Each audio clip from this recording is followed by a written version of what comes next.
want to look at it with a white background. Like, otherwise it's pointless. Unless you're like, oh, that's pointless. See, even that's pretty pointless. You're going to get a good indication of like the way the wine looks by having an overlight spot with a white background. And what you're looking for is the depth of the center of the color of the wine and the rim variation going out. But what we're focusing on right now is this wine. What do you guys think? You all take a sip. What is it? Pills.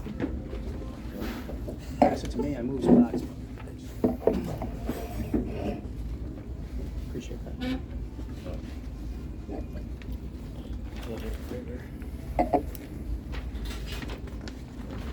Spicy, it's got some spice to it. Okay, it does. What about the fruit? Yep. Almost It seems like like have like some berry notes. like a cherry, maybe a blackberry. Yeah, so start thinking more definitively, right? We're talking about fruit notes. Are we talking about red fruit versus black fruit? You're getting a little more lush red fruit, and we'll start to see the difference between red and black fruits as we progress here. But this is very indicative of the varietal, which is going to be 100% Tempranillo, Riviera del Douro. These are composed of very mature or old vines, about 42 years old on average. Not too high of an elevation, you're talking about 150 feet elevation or so. And as we talk about elevation and as we talk about age of vines, those will become more and more important for you to understand what's going on in the glass. But all in all, this is meant to be something that's not too serious. Offer your client a really good value and something you could recommend to someone or a couple that's looking for a red wine with enough body to fulfill both someone that's looking for a Pinot or a Cab, right? You guys are familiar between the two different body types of those red wines, right? So this is kind of a palate pleaser for everybody. Has enough fruit, has enough structure and complexity. You're getting notes of earth, which are indicative of a old world varietal, being that it is 100% Tempranillo. You just want to focus on the fact that it is a very approachable red wine at a value-driven price point for your guests. What do you guys think of it? I think it's phenomenal bang for the buck.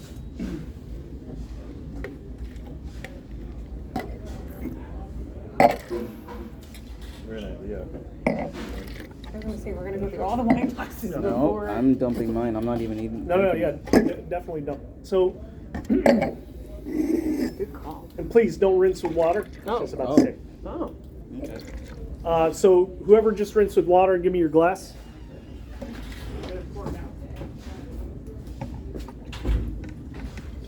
No longer coated. And just swish it around again.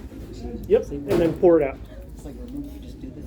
So the last thing you want to do is rinse out wine with water. You always want to rinse wine with wine. Kevin, grab a glass. I'll be right here. Don't be a pagas.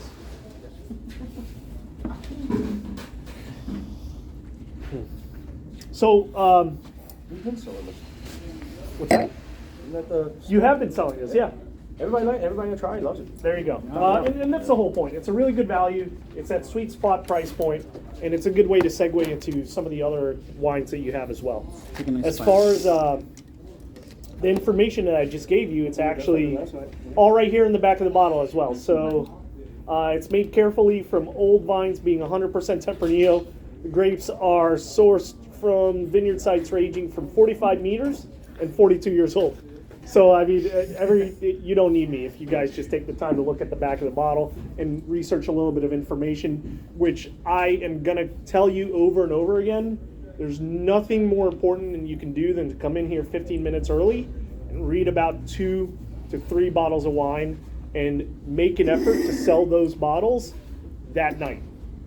Once you've done that, once you see the reaction, once you get a return on your investment, which is time and education, equals money, then you're going to want to do that day in and day out. And honestly, they want nothing more. And the owners here, Andrew, Shaggy, everybody here wants nothing more, and especially Joey, wants nothing more than for you guys all to make money. And the whole idea here is that through giving your guests and your clients a better experience and taking the time to be a little more knowledgeable, everybody will come back, they'll start requesting you, and you guys will increase your per person average, which then will generate to a raise every year for you every time you make more of an effort.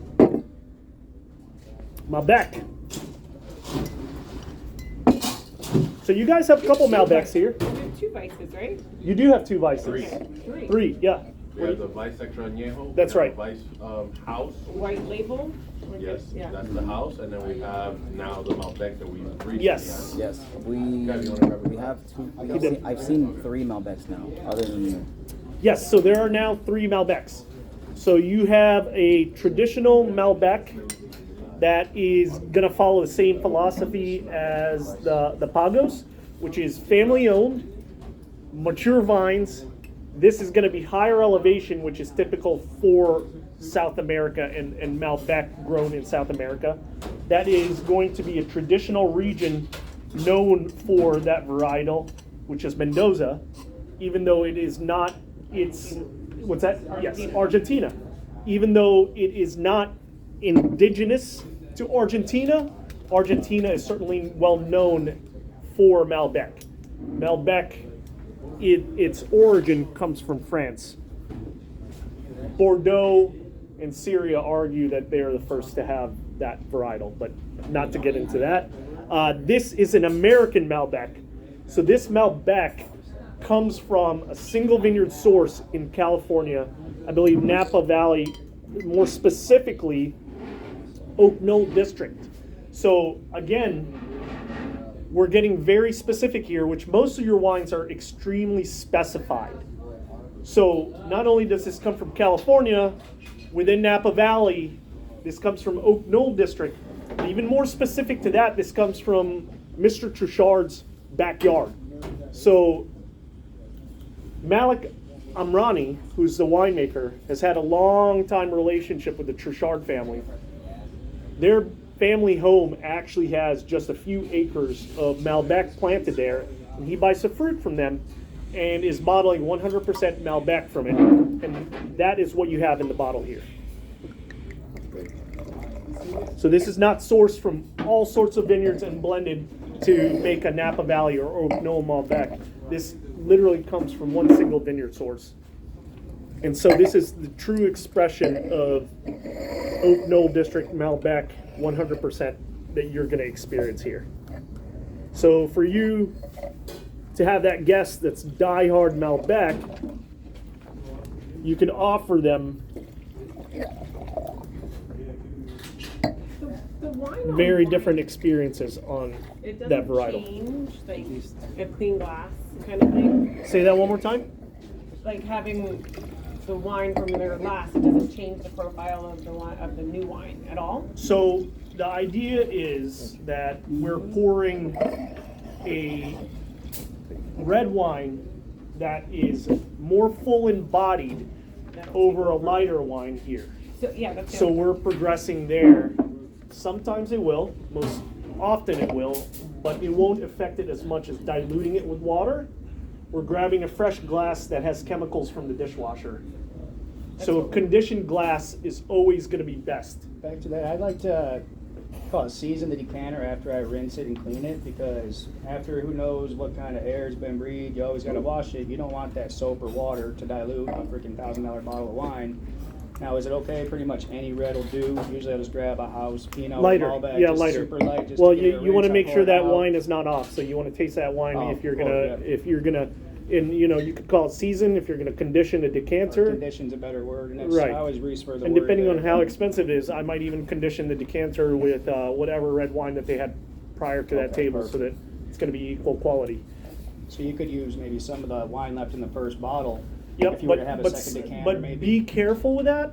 You Second. might just want to pour into the decanter, because getting into more expensive bottles, if you pour something cheap in there and you might offend somebody. Quick So- question, how do you feel about double decanting? And I've never heard that term except for last time where they recommended pouring it from the decanter back into the bottle immediately. So that is necessary only for very specific bottles. And we'll get into, what we can do is get into decanting and some fine wine service as well. So that's really a good question. We'll dive deeper into that with the next meeting as well. But certainly be careful with the way you're presenting sometimes with the decanter. I wouldn't even wash these decanters with soap. It's not like anybody's ever putting their lips on it. So always just try to wash the decanters right away with warm water and use something to clean it out, and then hang it dry upside down like that, and you should be fine, Phil. Okay, so we are now, what did you guys think of the Malbec? It's not as Much dry as bigger. most traditional Malbecs that I've These tasted. legs, Yeah. they're definitely. Still silky and smooth though. So a lot more upfront fruit. The character of the fruit's getting darker, but not quite as dense or as dark as you'd expect from South America. Again, that upfront fruit is bright. The structure and the acidity are going to be different from what you'd expect from a South American Malbec as well. And that was the whole idea behind offering a domestic Malbec, is to offer a high quality single vineyard expression of this varietal, different from what people have been getting from South America. Not to say that what they're getting from South America is not high quality, because those are generationally owned vineyards and not as expensive as land as in Napa Valley, but certainly that's why there's a good value in what you're getting by the glass with the Malbec that you have to offer here, because they're paying a fraction of the cost and the quality of the wine is going to be the same as this. That's why Malbec in South America is so sought after. Generationally owned, higher elevation, offers better tannin structure than this, in my opinion, because of the higher elevation, but you can't argue that this is a fine wine in this class. No, it's good. Does this open up more? Because it's pretty open. It's not like it takes much of your taste buds to. No, and it's well integrated. It will open up more. The body will get a little bit bigger. The tannins will start to show themselves a little more. But the structure and tannins in a Malbec from California, from Oak Knoll District, is not going to be like a Napa Cab that's tighter and more austere, I guess is what they call it. It's definitely fruit. That's really good. Yeah. A lot of fruit, And- dense, very lush, bright acidity. It's a Deep really purple. nice. Now, does that tannin get lighter the higher it would go, like a Washington Malbec per se? If they try, I don't know, is there No, tannins. Pinot, Tannins of course, are. you get a different feel from that California to Washington. Tannins come from the skins. Sometimes the skins, sometimes the stems, sometimes the seed. So a lot of the tannins in the structure typically will come from the genealogy of the wine. From, excuse me, the varietal. The vine itself. On which one? The vice. From the varietal itself. 80? The varietal itself. 90? Mhm. Okay. And then there's factors that will then contribute to the way that grape is going to be composed. So the Malbec in the valley floor of California, the skin's going to be a little bit thinner. There's going to be a little more fruit versus a high elevation Malbec of the same clone that's struggling. It's going to have more exposure to sun, so the skin's going to be thicker, less volume of fruit juice to skin, and that's why you're getting more structure in tannins coming out of that higher elevation Malbec. So all those things, not to mention what's under the ground, will affect the constitution of that grape and the same varietal. And that's So why this one is a higher place. elevation? This one's going to be lower elevation. Lower elevation.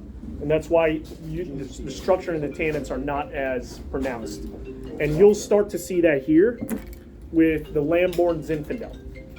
I love this one. So for you guys that have had Zinfandel before, you're looking for a lot of the same characteristics that you just had with the Malbec. A lot of upfront fruit, spice, pepper notes. Tannins are there, but not quite as present. What we're tasting now is a Howell Mountain high elevation Zinfandel produced by Heidi Barrett, who is one of the most well-renowned California winemakers in history. She started off, she was one of the first, if not the first winemaker, I think, for Screaming Eagle. And she is basically one of the female juggernauts when it comes to a male-dominated industry in winemaking. So we're all gonna take How a do you sip. feel this to Prisoner?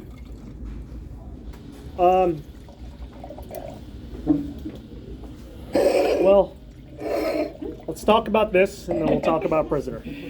Tell us that long pause. Well, no, and it's only because it's a solid way to gain trust when somebody's already ordering and really name recognized. To this Lamborn, it's like $5 different on the menu, but I feel like that's a huge upgrade personally. And I just Yeah, that's a good just gotta point. Put that That's a choice good out point. there for people to get somebody to buy So, something from you. no, you know what? Let's not talk about how it just compares to Prisoner, but we'll talk about how to sell this wine or to promote this wine when someone is requesting Prisoner. Prisoner's a blend. This is 100% Zinfandel. First of all, talk to me about this wine, everyone. Smells like a lot of fruit, man. Like very. Get more specific. Obviously. Big darker fruit, or I would say stew, but not as right. What kind of fruit? Like, close your eyes and think about where it brings you. Currant, like black. Darker fruits, currant, Is it compote, Currant or currant? Currant. Like a, black currant, yeah. Cassis, yeah. It's a little drier. a little bit of licorice. Now let's Almost taste smell a it. little bit of cinnamon. Yeah, you're getting a little. Yeah, there's a little bit of cinnamon there. Cinnamon. Cinnamon. Cinnamon. But I brought the shop bag that's cool. I'm still in the compost. So a little more acidic too. It's like Acidity? in the bunkhouse, There you go. Around the yeah, other side so of the shelf. So hopefully Is that what they'll see makes the it kind of rest taste dry up the front? so I'm getting acidity here. Yes. But now let's transition to It's Friday. Thursday, thinking of that acidity as tannins. Yeah, so we might have to open it, Um, you know, last 10 minutes or something. So, what's actually happening for me when I sip on this wine is I'm getting a lot of those dark fruit notes on the nose, but on the palate, I'm getting a lot of bright, very ripe red notes. So the nose is a little bit different than what I'm tasting on the palate. I mean, on my tongue, it screams like super fresh strawberry, but a little bit turning to that riper side.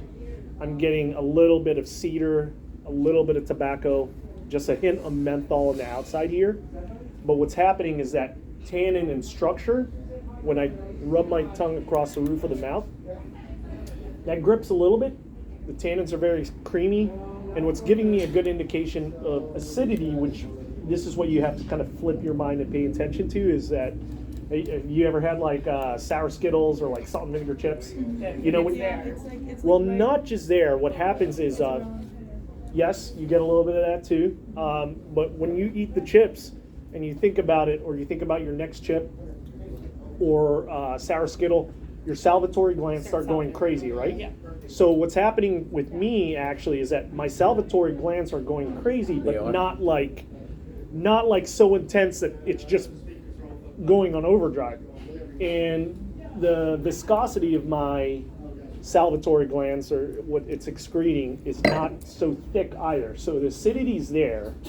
It's balanced out by the tannins, but it's not overpowering. So a lot of times you start to decipher these things as you get to understand your mouth as well. That's why I'm getting to that. So a good indication of acidity in a wine is typically how your salivatory glands will engage following the taste of the wine. So let's focus on that with the next sip. And pay attention to like where the wine is sitting on the mid palate and what's going on with the mouth.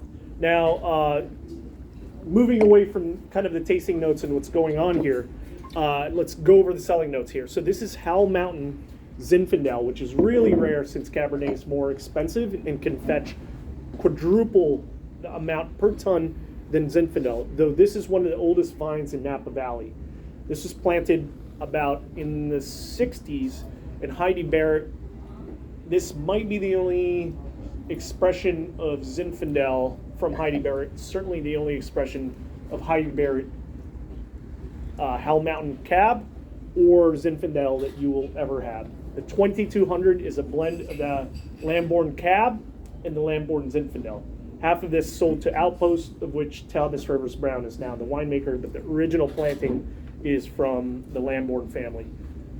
Mr. Lamborn was also head of the FBI and had appointments with the CIA for some time as well. So he personally wrote a letter to Heidi Barrett in 1980, at the end of 1980, to help make wine for him. And what's interesting about this is the price point that you guys have it. So Howell Mountain is a first American viticulture area which is known for its character in making wine. Again, once you get into higher elevation plots, the structure of the wine is going to change.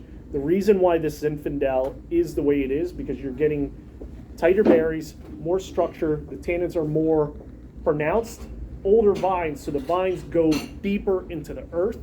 You're in Howell Mountain, so what you have is a lot of volcanic ash and alluvial soil in tandem with the fact that it's fractured earth. So what's happening in mountains or fault lines is that it's actually a rift in the earth where when you get into mountains or when you get into fault lines, all sorts of shit, right, is happening. Well, what's happening is that you're actually peeling open the earth and you're having millions of layers in between there. And so you're exposing vines and you're exposing grapes to layers of the earth that would not normally be exposed without those fault lines being there. And so the vines are actually getting into that first layer of volcanic ash when the mountains erupted in the Mayacamas Range. You have Howell Mountain here. So the mountains erupt, they deposit that ash, the roots go through that ash, and through that upturned earth, then they get into Jurassic period or Jurassic period soil. You're talking about 100 million years versus 160 million years, this far apart from each other, in tandem with that volcanic ash. Once the roots have been